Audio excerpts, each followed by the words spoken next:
Hai guys, welcome back my channel. Ketemu lagi sama kita berdua. Kita berdua lagi jalan-jalan ini guys, jalan-jalan di komplek. Jadi aku mau cerita sama teman-teman semua ya.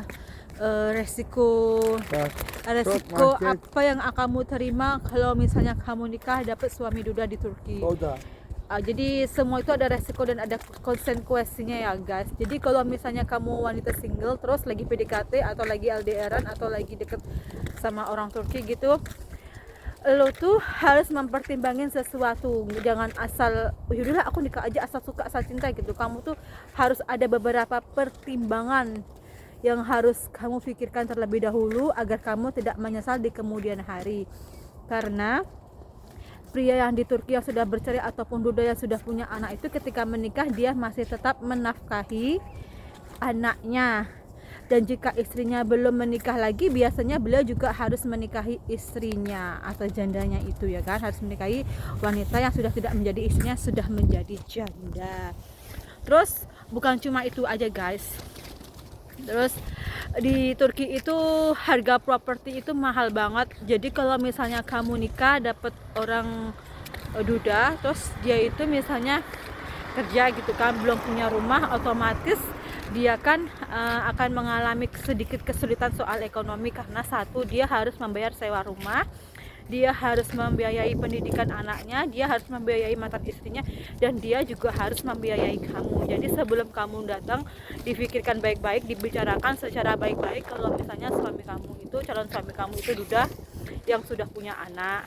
Tapi kalau misalnya single, sama-sama single sih kan bebannya itu nggak berat banget sih ya, maksudnya masih bisa diatasi gitu. Jadi di sini tuh memang harga properti itu mahal banget, saking mahalnya itu.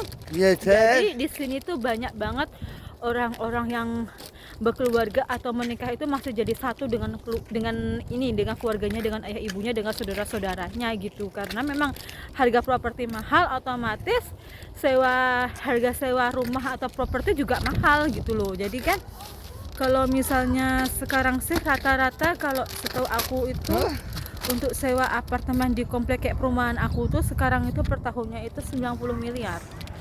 Nah, sedangkan gajinya itu sekarang itu kalau satu bulan itu 17.000.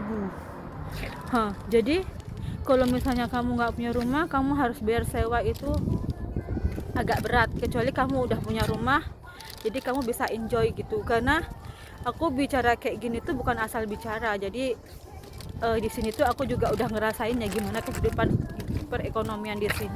Jadi kalau misalnya suami kamu kerja gajinya UMR, punya properti rumah sendiri, nggak harus bayar sewa ya, insya Allah sih hidup kamu enak. Tapi kalau misalnya suami kamu belum punya properti, terus kamu itu harus menyewa properti, itu agak berat gitu ya. Itu sih, jadi dipertimbangin dulu kalau memang ingin menikah dengan orang Turki. Karena memang Turki ini kan berbeda dengan negara-negara yang lain ya, kayak negara-negara Eropa yang lain.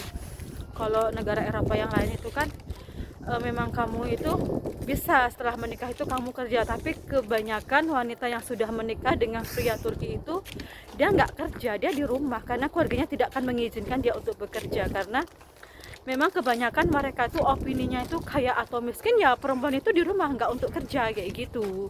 Kalau ada wanita yang kerja itu hanya beberapa, nggak banyak, tapi lebih banyak wanita yang bekerja. Jadi kebayangin aja dengan kesulitan ekonomi, terus kamunya nggak kerja, nggak ada penghasilan, cuma ngarepin penghasilan dari suami aja gitu kan. Jadi mohon dipertimbangin lagi ya, jangan asal buru-buru ambil keputusan lah pokoknya. Udah sampai sini dulu. Kalau ada hal-hal yang mau dipertanyain, kalian boleh komen, nanti aku jawab lewat video. Oke, bye bye, assalamualaikum.